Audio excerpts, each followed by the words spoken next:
All right. Hey, I got one of my students, Tiffany, on the line. Tiffany, how you doing today? I'm doing wonderful. Great. Hey, you know what? I'm getting started one of my women's financial empowerment courses, and I just want to have a little conversation with you about your life and how it fits in, so that other women that have similar challenges might think about joining the program. So let's start off. Could you tell me about your career and what you're doing for a job? So for a job, I am a government contractor. Okay. And I've been a government contractor for a few decades. Well, I've been over a decade, and I actually started my own government consulting business. All right. Excellent. I've been a business consultant, became a government contractor consultant with an organization, and then I've created my own government consulting business. How long you had your consulting business by chance?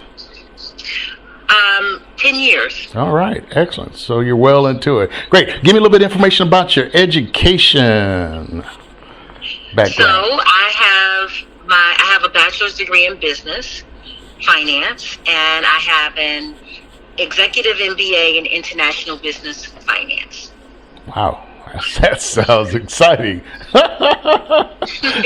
Hey, give me your age. Now, I know you ain't supposed to ask, but I got to ask, man, what's your age, please? So, you're not supposed to ask. You're not supposed to, but everybody out here is like, okay, hey, here's where she's at this age, and I'm at my age, so, okay, I got a chance. Or, you know what, dang, she's starting really young. Or, dang, she's my, you know how we do the age thing. So, just a comparison, ballpark, within a year or two.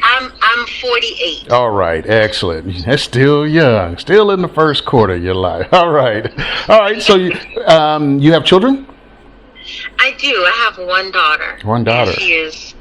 She'll be 25. Did she go to school or career or trade school or anything? Did she go to yes, college? She went to college. And yeah, so I put her through college. I put myself through college. And you paid. You said you paid for that yourself, right? And were you firmly excuse me, can't get the words out. Formally married, or still married, or? I am divorced. Divorced. Okay. I was married for 24 years. Yeah, I married my second boyfriend. I could go into my story about me and my wife, but I want to keep this about you. So that's interesting. Now, as far as the education, you said you paid for your education and your daughter's. Did you get any financial support from your ex-husband by chance? Absolutely not. Okay. And I got to bring all these things out because I just try to keep it real and truth. And everybody, again, is living in their own challenges and their own struggles. And again, there may be, a female out there that says, hey, look, I'm in the same boat. Happened to me. So, let me keep listening to what Tiffany's got to say. Are you a homeowner? Go ahead. I'll share this with you. Yeah, come on. When I realized that I was expecting, I had a very powerful conversation with my mom. And that was, her expressing to me that no matter what, I'm going to have to be prepared to take care of my child for the rest of my life. And I accepted that. Right? And no matter what my husband at the time did or didn't do, I knew that I was going to have to take care of not just my child, but myself, right? And we're also in an environment where a two income household is required to really be able to live with some type of normalcy, life and normalcy. There we go. Yeah, right. So although I married my second boyfriend, I was very clear that I was going to have to step up to be able to take care of myself. My mom said, I know that you love each other, but anything can happen. He can die tomorrow. You guys can break up. You won't be the first, you won't be the last. Wow. So I did a lot to make sure that I can take care of myself and take care of my child no matter what. Well, that's some good advice to have, and it's just keeping everything real. Were you the only child in your family? In your immediate family? No, I actually I had two brothers. Two brothers. And okay. I'm the middle child. Right. But the mother. Yeah, I know. That's the way my youngest daughter is, man. And you know what? I mean, it's just great. She had good insights on, on a lot of things, but to have that conversation with you, at that time when you were expecting was probably like kind of a difference than probably what you was thinking at the time. Or had seen signs that maybe there might be problems? I mean, was it just something fresh and new she brought up and made you go, I wonder what that conversation was all about? And then years later you go, okay, now I know what that conversation was about. So, I felt my mom was just preparing me for the real world. Whether we're together or not, I still got to live, right? I still got to make sure that my child, has what was needed and required. Yep. As a parent, I was very clear that I didn't get to not be a parent anymore from that moment. Yeah, I'm looking at that and going, that's heavy stuff. That's good. So I kind of appreciate that, hearing the story from you. Are you a homeowner? Do you rent? What's your situation there? I'm not a homeowner. Okay. And I do rent. Yep. Would you like to buy one day again? Of course you would, right? Yeah, I've been a homeowner before, and I've relocated to a new city. And, when I relocated here, I wasn't sure if I was going to actually stay. In the area that I'm at. And I'm also not married anymore. So, although I've done a lot of things by myself, I'm kind of at the point where I'm tired of doing things by myself. Yeah. So do I want to buy by myself, or do I want to buy once I decided I want to get into a relationship? So, the real is I'm just preparing myself. Yeah. I'm interested in preparing myself for that next level in my life, not having, about to be a grandma and, things like that. So, I just want to prepare myself for the next phase of my life, being 48 and making sure that I can financially not just survive, but thrive. Exactly. That's why I'm looking forward to working with you, especially in this real estate field. But we're not only going to do real estate, we're going to do business. We're going to do internet marketing. There's a whole category. But my forte is real estate. So have you got this nice big house you're looking at buying? Maybe duplex, multifamily? What's that goal? What do you see, from, hooking up with me in real estate? Have you seen a really nice big house? Or are you just looking for a condo? Have you looked at that at all, or no? It don't matter either way. I'm just trying to expand and open up some conversation. Right. So for me, I've had the big homes. Mm-hmm. I've had, the responsibility of having these big homes, and I'm not interested in a big home. I'd rather create revenue to be able to enjoy experiences. So for me, it's not about the big house and about making it look like something. I want it to be something because it is something. Right. And it gives me a sense of peace. It gives me a sense of, freedom that, I worked hard to get to. Mm-hmm. So that sounds like me. It sounds like more passive cash flow. To where, do you like to travel? What are your hobbies? You like to travel or anything? Because, real estate to pay for that dream. So, looking at if we get that passive income, well, what is your goal? What is your dream to do with that passive cash flow? Yeah, so yes, I want to create passive cash flow. I want to travel more. I'm a six-figure wage earner, right? So, I can live pretty good, but I don't have the freedom and I don't have the amount of cash flow that I want to have, right? Right. Plus, you got to go in and work for those hours with the passive cash flow that real estate's paying for. So, it's all got to be paid for, but, with the passive cash flow, it's always better and it's always more fun. Right. And, it costs to spend more time with your grandchildren when you're still working. Exactly. Right? Yeah, time. You got that time factor, not only money factor, but time factor. You got to put that 40. How many hours you put in a week? You put in 40 plus or? No, I don't put in 40 plus. Okay, all right. I've been blessed in that way. I don't even believe in the word grind. Right. So, you're not like some people where they got to spend 50, 60, 70 hours at the job and overtime. So you can kind of, you got hours to where you still have free time to do other things in your life, such as travel and look at real estate. So you're not strapped by the job. And build another business and create other streams of revenue. Like, I have the time for it. Plus you have your business, right? You did say that. Definitely. Right. Okay. I'm not, what I'm interested in doing is creating ways of generating revenue, and in a way where I can serve other people, as well as generate revenue for my life and my business and my family. Yep, that generational wealth. I hear it. To build some generational wealth. Because you said so, you a new grandmother, right? Or you got a new grandbaby?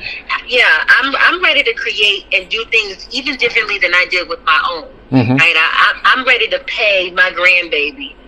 By the time she's 5, she's going to have a bank account bigger than some other people. That's what I'm ready to do. I love it. All right, so are you planning on retiring anytime soon? You mentioned you're 48. Are you retiring anytime soon? Do you have a retirement account that's going to be able to take care of your needs, or is there some adjustment? Mm-hmm. I don't have the retirement account that's going to take care of me. Mm-hmm. So, I have a retirement account, but it don't. It's not enough in there to take care of me. Mm-hmm. So I can't rely. I wasn't in a career where I was going to retire from an organization.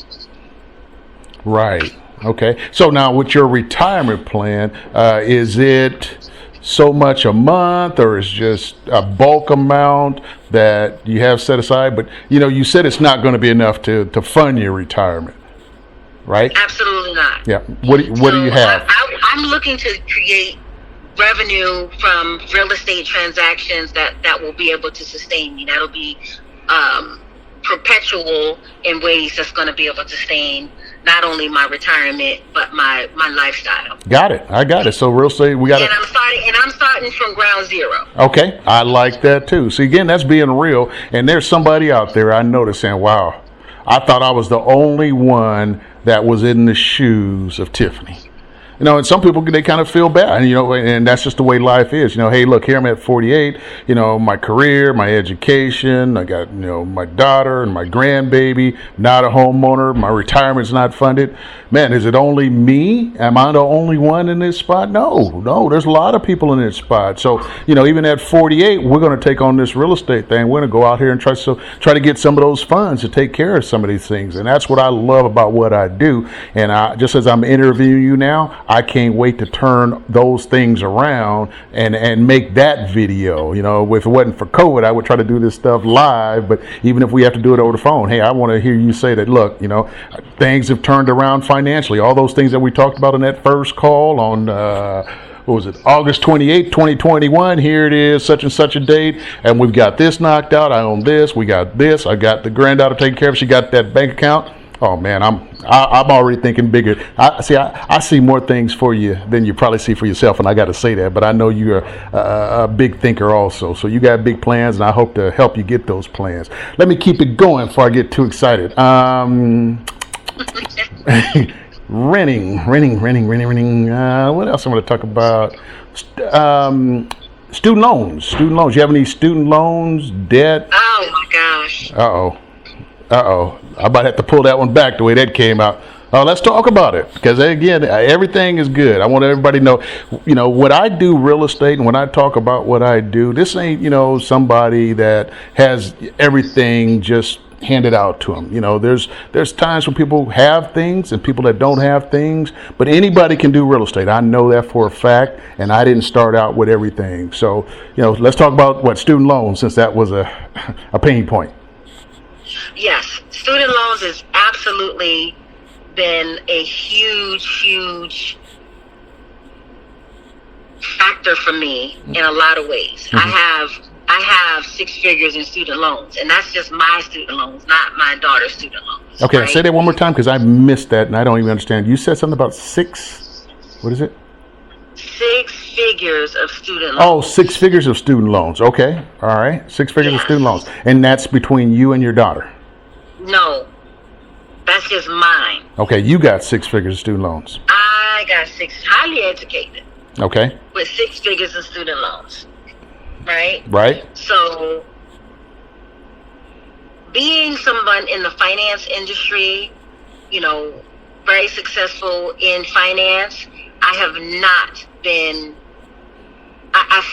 Sometimes I feel like a fraud because I know that I have a ridiculous amount of student loans, right? Right. And there's a lot of things that I would prefer to do, but I don't see why I should do them being so heavily in debt by student loans. Mm-hmm. Mm-hmm. And it affects a lot of things. It affects my ability, my debt to income ratio when it comes to purchasing a home. Right. Yeah. So although I make six figures, having six figures in student loan debt impacts other things as well. Right, that's the negative side. The positive is you make six figures, but the negative side, it affects the credit. So let's say we did go out and we try to get... It doesn't affect my credit. Okay. Because I pay my student loans. Right. But it just don't seem like it's going down as fast as I would like it to go down because, it's so high. Yeah. All right, so you went two ways. I'm going to try to remember both ways. How long do you think it would take to pay that student loan debt? I'm going to die with them student loans. Next lifetime before they pay off. Oh, yeah, they're going to have to see me. They're going to follow you. They got to follow you. Yeah. Okay, no problem. So now if we were to go out and say, look for a house and you found a house or investment property, would they look at that student loan on your credit part to see if you could qualify for, a loan? It's got to affect it, right? Somehow, some way? Yes or no? I don't know. I really don't know. I can qualify. Okay. For a home. Right. But that student loan debt won't show up and say, well, look, it's this amount of money and we don't think that, you qualify. Well, if you can qualify, you can qualify. Okay, good. That helps. I can qualify, right. But I won't qualify for the amount of the loan that I want. Okay. For the house that I want. So there's some restriction with that. That student loan debt has some restrictions on it as far as acquiring real estate. Right, because my debt to income ratio, that monthly payment for that student loan comes out of my income. So what's available to pay for a mortgage is less because I have student loans to pay every month. Right. But see, here's another thing I like about the way I do real estate. I'm not a conventional guy. I'm unconventional. There's some deals you won't even need to use your credit. You won't need to borrow money because we're going to look at all. And in your background in finance, this is one reason why I'm really excited about working with you is because I'm creative in my real estate deals. I have property that I picked up. Owners didn't even want the property and they just gave them to me. Same thing could happen to you. And the way I acquire real estate, you'll do the same thing and you can sell that property and keep all the profits, or you can keep it and without going through a bank loan. So I've got some real creative ways that I've been doing for the last 21 years for people that are in the struggle, and they've probably been told by the realtor or the banks, you don't conventionally qualify. So what do they end up doing? They have to rent. And they end up giving all that money to the landlord, and the landlord gets rich, and then they're funding the landlord's dreams. I ain't got a problem with it, but the people I work with, I like to let them know, hey, there's a better way. There is another way that we can get this done, regardless of credit, regardless of money, blah, blah, blah. All these things that you have mentioned in your life, Tiffany, you can still make money in real estate. You can still get the American dream. You can still build generational wealth and get rich, be a millionaire, just like everybody else with the strategies I use. So I'm super excited, Tiffany. Is there anything else? Because again, all I want the listeners to do is to hear Tiffany's situation. And it's normal. People have all kinds of challenges, but there is a way to get all this taken care of. And if Tiffany get out there and does really well, 1 or 2 deals, 5 deals, 10 deals, 20 deals, and she turns this whole thing around, man, I'm excited. I'm so excited about the opportunities that we have. So I appreciate you getting a hold of me and said, hey, matter of fact, that's what I want you to talk about next. I was getting ready to close. Why did you call this guy named Terry Bontemps? How'd you even find out about this great guy with a great smile, great person? Oh, am I talking about myself? You're like, who are you talking about, Terry? It's like, I'm talking to me. I talk to myself all the time. Why'd you call me? How'd you find out about me? Just give me the short version. You don't have to give me the long version, So the short version is, I see the opportunity. I see how what you do actually works for me from a few different perspectives. One, I'm not the person that's out front. I'm not the person that's trying to do videos and speak to people and be in the limelight. I'm not that person, right? Okay. And I see the opportunity and what's available for me to be able to serve people, support what's needed and necessary for them in their lives, as well as what's possible for me to be able to generate money for myself and my life and my family, right? Mm-hmm. So, I see that it's just a way for me to create what it is that I desire to create. Yes, your vehicle to get to where you want to go. Yes. And I'm the GPS. Now, there was something I had to say, or something about me. You said, you know what? That's exactly what I need. What part of real estate? What got your attention? It's two things. Yeah. It's two things, Terry. Okay. The first thing is, I like your candidness and your upfrontness and the way you approach the business that you're in, right? Thank you. The second thing is, I really appreciate what you're up to. I'm clear that you are a servant leader and not just here to, make money from people and, take money from people and not have it return onto them. Right. So that's what I heard in you. Oh, I appreciate that. I heard the passion that you have about what it is that you do. Oh, I love this. I love and how this. It's not just for you, because there's so much. Yeah, it changed my life. It's opportunity for everybody. So that's what I heard in you. Yeah, it changed my life. I had 2 foreclosures. I couldn't pay for my daughter's college education. And man, once I hit it, it was like I kept going. And that still drives me till today. Reason why is because I remember when I didn't have it. So I love working. I love teaching real estate. I love helping people. And the greatest satisfaction is seeing, because I was a karate instructor also. When I didn't have much confidence, I went by high school one day, seeing a guy teaching karate. He actually was working out. I went up to him and asked him, could he teach me? Because I wanted to have that confidence that he had. And then I started teaching karate, and I would see the kids and adults come in there and their confidence would improve. That's just a beautiful feeling. And with real estate, I had a guy that made $1.2 million in 1 hour from what I taught him. Who made the most? Well, he made a lot of money, but that credibility he gave to what I do has been incredible. I mean, my haters, I try to be greater than them. So, if I'm got a student that made $1.2 million on one deal, man, I think that's probably the biggest amount of money on a residential property. I know somebody else has it, but I'm right up there with them. So it makes me feel good. Now, I'm still trying to probe one more thing out of you, because we didn't have some conversation. What part of real estate did you see that I do that related to you, and you'll stand in the background being quiet, and your past in finance, you had to deal with certain things? I'm gonna just give you some hints. Banks. Was there? Yes. What is it? Look, the bank notes. All right, good. Bank notes. I'm interested in the bank notes. I was getting ready to say it, but I ain't gonna say it. I'm gonna let you say it. Go ahead. Tell me. Notes. Tell me. Listen. What do you see? I grew up in church. Okay. And I'm clear that it said we can be the lender, not the borrower. All right. So I want to be the bank. Come on, I'm enjoying it. Tell me about the bank. Now, you did some of it in your previous experience. You dealt with the mortgage. Come on, mortgage backs. My first job out of high school. Mm-hmm. And it's been a blessing, right? Yep. To have had the opportunities that I've had.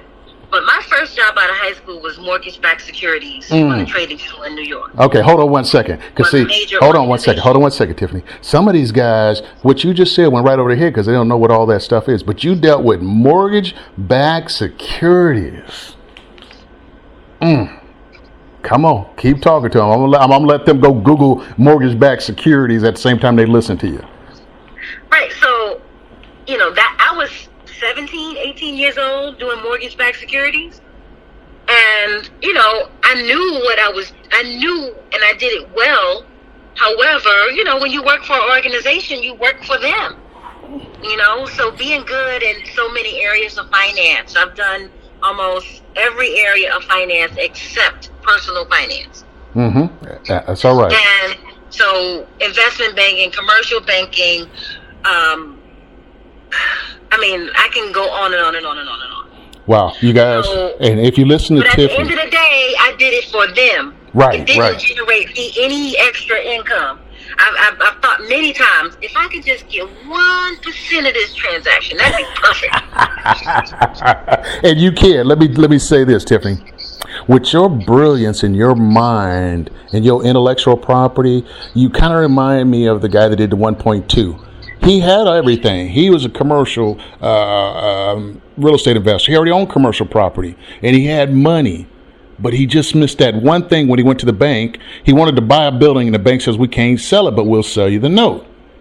So he went to the internet, found me, and I gave him that little piece, and whoo, he blew up. And the same thing I look at with you, because you're going to end up teaching me. I'm going to give you this note piece, and I just want to see what you create in that lab of yours so that I can learn something from you.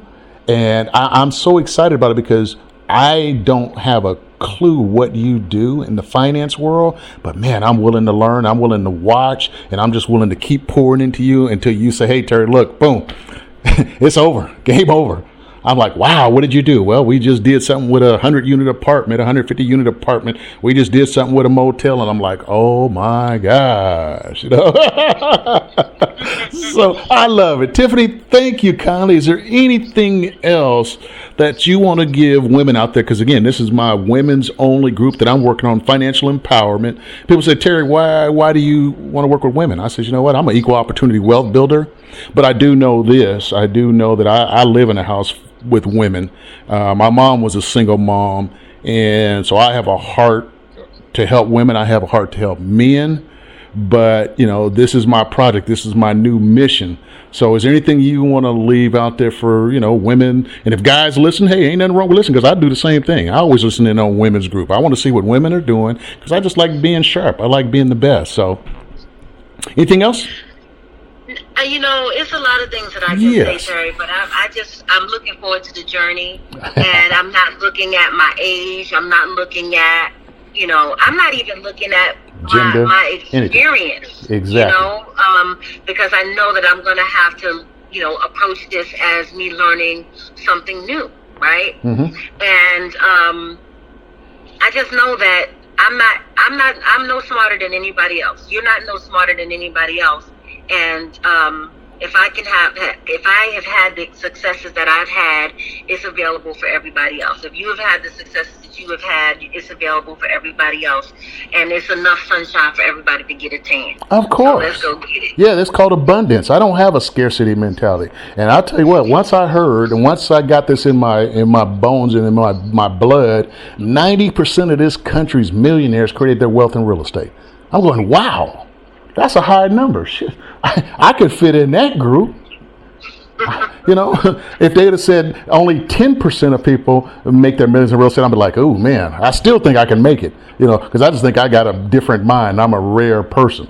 You know, but 90% of this country's millionaires create their wealth in real estate. So I'm like, man, why come everybody isn't doing real estate? I'm like, wow. I'll give you one more. I had this property in 1999. The lady didn't want it. Her husband passed away. It was 2 houses on one lot. $64,000 was owed on the loan. $64,000. The lady was going to give the property back to the bank because she didn't want to be dealing with real estate. That was her husband.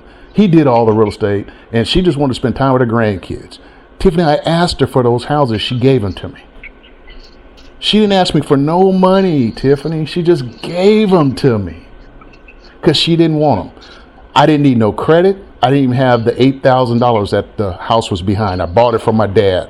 That was 1999 here in Sacramento. $64,000 what was owed on it. The first month I rented it out and made $640 positive cash flow because I like holding properties. I like building the wealth. Here it is in 2021. That property is worth $600,000, Tiffany. And it was given to me, and I'm renting it out for $2,100 a month. That property went up $24,000 a year, and it returned 38% ROI for me. I couldn't have never saved that much money. It's worth $600,000 in 21 years. I couldn't have never saved $24,000. I couldn't have never made that high of an interest rate return. So I'm like, wow, look at the power of real estate. No credit, no money, didn't need a realtor, and didn't need to qualify for a bank loan. That's generational wealth for my daughters. I'm going to pass it on to them so that they can have a nice lifestyle. So, again, I want to thank you for joining my program. I'm looking forward to working with you, and I can't wait to hear your next video on success. So, with that being said, Tiffany, thanks a lot. I want you to hold on the line. I'm going to stop the recording. Appreciate you. Hold on.